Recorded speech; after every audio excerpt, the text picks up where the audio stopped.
Hi, Virgo. Welcome to a tarot card reading about the energies of your life in the month of April.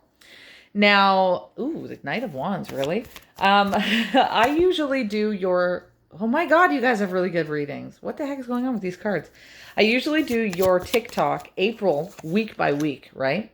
So those are going to be uploaded for you this week. If you're ever interested in looking at the month of April every single week at a time, right? But in this one, because I'm already putting that one up over there on TikTok, I just wanted to look into the main and most important theme that's going on for your month in April. This is like your main energy.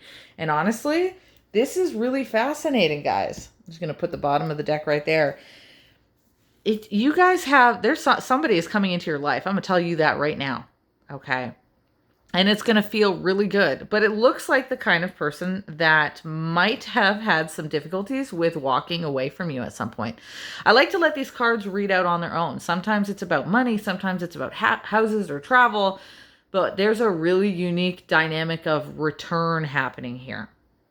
And I will say for some of you, it could... Okay, one half of this story is like return from someone, relationships, family, friends, somebody's coming back into your life. But another aspect of this could be travel. So let's get into it. I know each and every one of you Virgos is going to be dealing with something a little bit different, and it's a really cool layout. As an example, the first card here, the Knight of Wands, this is a card historically, like over 100 years ago, connected to immigration, emigration, long distance travel, and in the upright position, it is somebody coming into your life, right? Now, I think that it's really interesting here because the Eight of Cups is here. If you've ever seen the Eight of Cups in traditional tarot, you know that it's a picture of a person walking away instead of coming in. But in the reversal, it is somebody who's coming back in who once walked away. And the Five of Swords is a card of somebody who once walked away. That's why I'm talking about this in terms of like, it looks like relationships are here where someone's going to immigrate into your life. But when we're talking about travel, because that's a card of immigration and emigration, then for many of you, you could very well find yourself going to a location you've been to before. That's what this looks like when we're talking about geographical travel.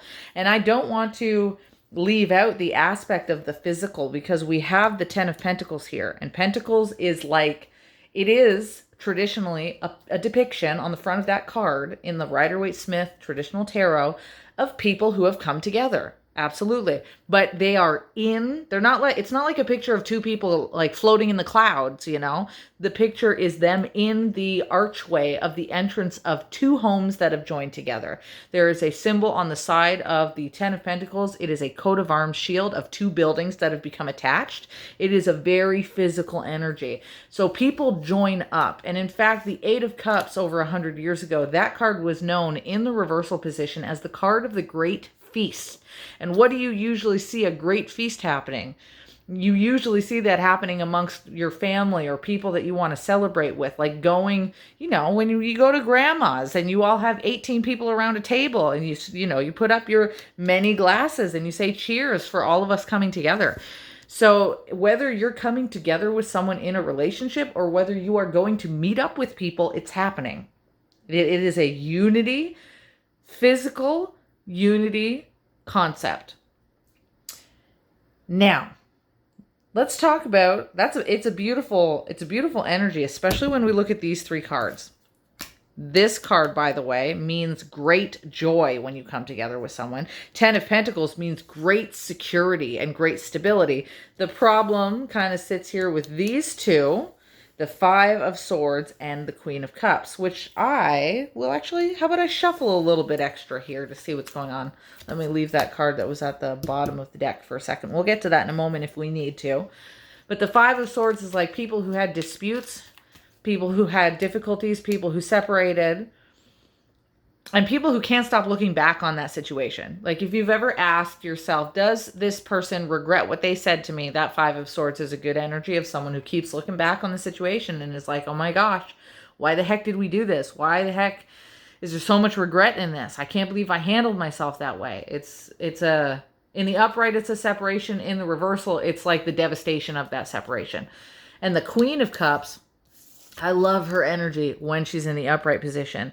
And it's unique because when she's in the reversal, she can take on a good energy, still very compassionate. But there are certain tarot reading styles in history, again, over 100 years ago, that Arthur Edward Waite made note of the fact that this card can become a card of dishonor. Now, when you're dealing with people, sometimes they can be the most compassionate people in the world. And then sometimes they trip up and they do some scoundrel shit. And they do something that's completely dishonorable, you know. You know them for being so well, and then they just do something that you're just like, how could you behave like that, right? Whether that's a family, a friend, your cousin, or partner. Which is why it's difficult and why I'm going to shuffle out a little bit extra here, because I want to know more about these two cards. Like, did someone behave dishonorably? Or is it still that they are coming from a position of compassion? So let's shuffle here for a moment. Just bear with me. They did something out of confusion. It's leaning more towards the dishonesty, but it's not like malicious dishonesty. It's out of confusion. And, and the Five of Swords. Oh man, they did something like the battle. The Five of Swords is a card of disputes and arguments, right? But Ace of Pentacles. By the way, the fact that I just said Ace of Swords makes me think they said something. But what they said with the Ace of Pentacles is out of protection of their lifestyle. The Ace of Pentacles in the reversal is known as the card of the evil side of money. That doesn't mean someone needs to be evil with money, but sometimes it can be. You know, sometimes we argue with family over money and inheritances and things like that. Sometimes with our friends, we're like, you owe me $80, and the evil side of money shows up. Other times people protect themselves in their lifestyle due to the evil side of money because they are dealing with a poverty mind frame, a scarcity mind frame. They feel like they're in a position of lack, so they protect themselves and they bar their energy up as if they need to battle through something. That can show up as a battle with people, but that could also show up as a person battling through their bills, and they became so overwhelmed that they reacted in a situation with you because of this, because of something going on in their lifestyle. Let's shuffle a little bit more. I like to dig into these, you know. Yeah, that's exactly right. That is exactly right. The Nine of Wands is the card of protecting oneself. Whatever they did, they barred themselves up. Protection, and they were protecting their lifestyle. Okay, so bringing it to the travel sense, because again, that's a lot of the relationship sense. Some of you may have, if you're going somewhere, because again, horse energy here, it's like travel concepts, like the Knight cards on this particular deck. If it is that you're going somewhere, there might have been some reason of confusion about the travel that you have experienced and could have experienced the dark side of money because of it. So actually, I'm not a Virgo, but as a person who's recently bought plane tickets, I think any of you have seen lately the price of gas and, you know, the oil and all that crazy political stuff that's going on. I know I'm a tarot card reader, but I'm definitely not blind to that facet. Some of them tickets, man, some of those travel circumstances, them skyrocketed the prices by $400. That evil side of society will put people in a position of having to go up against the evil side of money. As a flat way to say it is, when things are expensive, it's fucking hard, pardon my French, to travel somewhere, to go be with people, to meet up with the person you want to meet up with, or in the case of the Knight of Wands even, to immigrate or emigrate and deal with citizenship can have you forced against the circumstance with the evil side of money because it's damn well expensive to establish your life somewhere. Whether you're establishing your life with a person, or whether you're establishing your life in a new country, or whether you're establishing a life on the vacation that you've been trying to save up for 3 years, you know, it can put you in a position of darkness and difficulty. Trying to rope yourself into all of that. Now, I want to say one more thing here about the Queen of Cups, because remember I said that that's a person in a position of dishonor, but now if we take it to the idea of citizenship or locations or traveling that you're trying to plan out, this might not be just somebody who's dishonest, but it could be somebody in a position of service, because that's what the Queen of Cups does. That is the one who renders service, was the old statement or quote that Arthur Edward Waite gave a long time ago, over 100 years ago.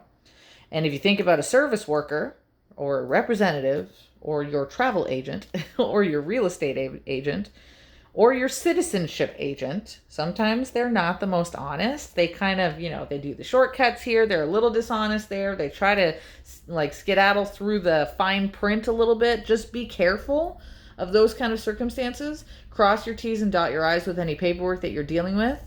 And in fact, maybe there was something like that where a service worker or somebody in a position of authority or a representative of some sort was the cause for some difficulties that you had. Maybe they kind of scrubbed by something, and that's what caused a previous friction and a mode for you to want to protect yourself. Regardless of all of that, this is really just me digging into it.